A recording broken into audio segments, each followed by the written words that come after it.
ବଳି ଦେବ ଏବଂ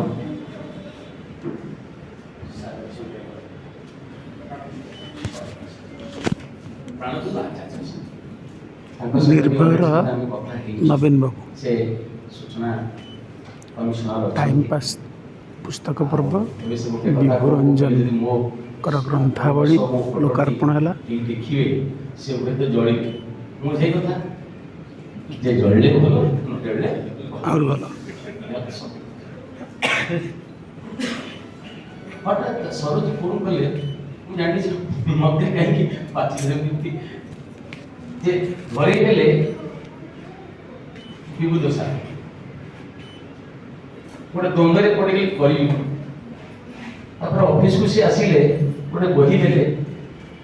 ତାପରେ ମୋତେ ସରୋଜ କହିଲେ ଆପଣ କହିଲେ କେମିତି ଜାଣନ୍ତି ବିଭୁଦ ରଞ୍ଜନକୁ? ମୁଁ ଯଦି ମୋତେ ଯଦି ଜଣେ କହିବେ ବିଭୁଦ ରଞ୍ଜନ ସାର୍ଙ୍କୁ କେମିତି ଜାଣନ୍ତି, ମୁଁ କହିବି ମୁଁ ତାଙ୍କୁ ଜାଣେ ଅଧ୍ୟାପକ ବିଶ୍ୱରଞ୍ଜନ ସାର୍ଙ୍କ ଭାଇ।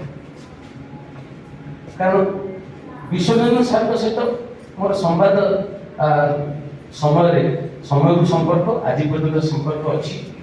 ମଝିରେ ମଝିରେ ସାର୍ ଟିକେ ଡରିଗଲେ, ଲେଖୁଥିଲେ ନିର୍ଭୟ ପାଇଁ, କାହିଁକି ଡରିଗଲେ ଟିକେ କିନ୍ତୁ ନିର୍ଭୟକୁ ସେ ବହୁତ ଭଲ ପାଆନ୍ତି।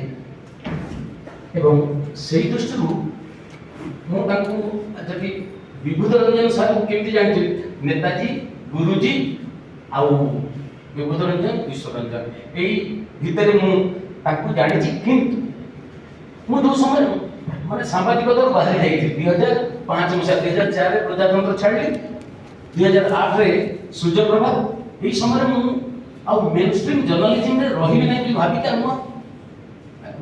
ମୋତେ କେହି ଗ୍ରହଣ କରିବାକୁ ନାରାଜ, ମୁଁ ଯାହା ଲେଖିବି ତାକୁ କେହି ଗ୍ରହଣ ପାଉନାହାନ୍ତି ଆଉ ପଶିବେନି।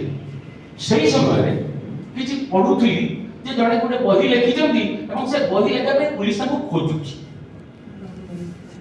ବିଶେଷ ଭାବରେ ସେ ବହିଟା ପଢ଼ି ନେଇନି ଆଉ ଯେଉଁମାନେ ତାକୁ ସେତେବେଳେ ସମାଲୋଚନା କରୁଥିଲେ ସେମାନେ ବି ସେ ବହି ପଢ଼ି ନଥିଲେ, ଗ୍ୟାରେଣ୍ଟି ଦେଇକି କହିବି। କିନ୍ତୁ ମୁଁ ତାଙ୍କୁ ବିଭିନ୍ନ ସମୟ ଦେଖୁଥିଲି, ଏ ବହିରେ ବି ଦେଖିଛି ଯେ ମିଟିଂ ଫିଟିଂ କରିକିରି ଏ ବାନ୍ଧି ପକାଅ, ଭରି ପକାଅ, ଅର୍ଥାତ୍ ଗୋଟେ ଭିନ୍ନ ମତକୁ ଏ ସମ୍ମାନ ଦେବା, ଗ୍ରହଣ କରିବା ବୋଧେ ଆମର ମାନସିକତାରେ।